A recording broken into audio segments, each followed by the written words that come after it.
Today our special guest is Zia.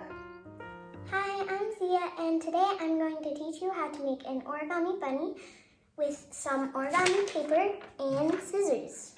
You will have an origami bunny with these ears and the tail, and the body can let it stand up. First, you're going to start with your origami paper face down. First, you are going to fold it into a triangle and make sure the corners are touching each other.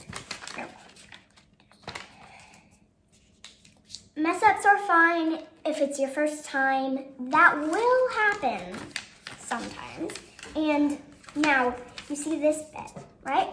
And you are going to fold that bit in to the crease and it will look like this. And then you're going to repeat on the other side and you are going to put the triangle fold down. Now this bit is going to be the tail. Hold it up just so it's a little over. Make sure it's not like this, like open back up. Make sure it's like this and not open back up. Then you're going to fold like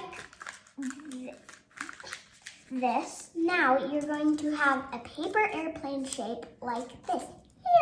Now what you are going to do is you're going to grab your scissors and you're going to cut like this. And then you're going to fold the tiny bits up. If there is a tiny bit sticking out, you can just cut that tiny bit off, trim it off. Make sure you don't cut the bunny. And then bang, you have your own origami bunny. So now you have a bunny to add to your origami collection. This is for fans of origami. Bye! Yes, my hat came